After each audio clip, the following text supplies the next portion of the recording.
دوسرے سوال میں آپ نے فرمایا وہابیوں نے کون سی کتاب میں زیادہ گستاخی کی ہے، وہ کتاب کون سی ہے اور کس نے لکھی ہے؟ الجواب، محترم، ان کا وہابیت کا بانی محمد بن عبد الوہاب نجدی، جو نجد میں پیدا ہوا، جو احادیث میں حضور نے نجد کے لیے وعید ذکر فرمائی ہیں وہ اس پر صادق آتی ہیں، اس نے کتاب لکھی کتاب التوحید، جس میں دنیا بھر کے تمام مسلمانوں کو اولاً سب سے پہلے اس نے مشرک کہا۔ جنت البقیع پہ اسی کی تعلیمات کے مطابق بلڈوزر چلوایا گیا، حضرت فاطمہ کی قبر پہ بلڈوزر چلا، حضرت عثمان غنی الاخری ہی، جنت المعلا جو مکہ میں قبرستان ہے اس میں بلڈوزر، سب اسی نے کام کروائے تھے یہ۔ تو اس نے کتاب التوحید لکھی تھی، اس میں بہت سارے کفری عقائد ہیں۔ اس کتاب کا ترجمہ سب سے پہلے تقویت النام سے بھارت میں کیا گیا، جو اسماعیل دہلوی نے کیا تھا، اسی کے سبب سے یہ فتنہ پھیلا،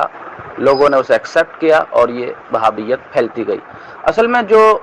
سپر پاور ابھی مسلمانوں کے ہاتھ میں ہی تو تھی، 99 سال پہلے ہی تو چھینی ہے ہمارے ہاتھوں سے، پوری دنیا میں سپر پاور ہم تھے، تو اسے انگریزوں نے چھیننے کی کوشش کی، تو انہوں نے طرح طرح کے پروپیگنڈے اپنائے۔ تو ایک سمجھدار اور مفکر نے ان میں سے کہا کہ 4 چیزیں ان میں سے ختم کر دو، پھر ہم ان سے آسانی سے سب کچھ چھین سکتے ہیں، ورنہ تو نہیں۔ کہا ایک تو حج، کہ حج میں ان کا سب سے بڑا اجتماع ہوتا ہے، اور دوسرا قرآن، تیسرا جہاد۔ تو ان سب چیزوں پر الگ الگ پروپیگنڈوں کے ساتھ کام کیے گئے۔ جہاد کو بدنام کیسے کیا، آتنکواد کا نام دیا۔ قرآن کے بارے میں آپ نے دیکھا ہوگا چیچینیا میں کیا ہوا، فرانس میں کیا ہوا، اور جو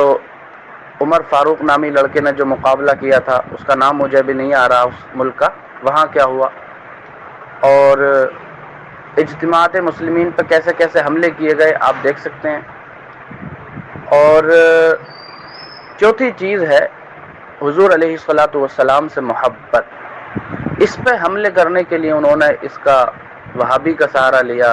اور یہ پوری منظم پلاننگ کے تحت یہ کام کیے گئے، ان کو وظیفے دیے گئے۔ آپ تاریخ پڑھیں، ہم فرے کے اعترافات پڑھیں، خود انگریز نے جس نے یہ کام کیے تھے جاسوس بن کر کے، اسی کے اعترافات آپ پڑھیں، وہ کتابیں چھپ چکی ہیں۔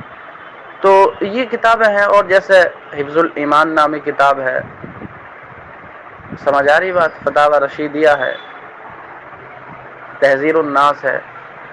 تو یہ ان کتابوں کو آپ پڑھیں گے تو سمجھ جائیں گے، ورنہ فیصلہ حق و باطل پڑھ لیں مفتی اجمل صاحب کی، انہوں نے سب کفریہ عبارتیں اس میں جمع کی ہیں اور ان کے جوابات بھی درج کیے ہیں، باقی واللہ تعالیٰ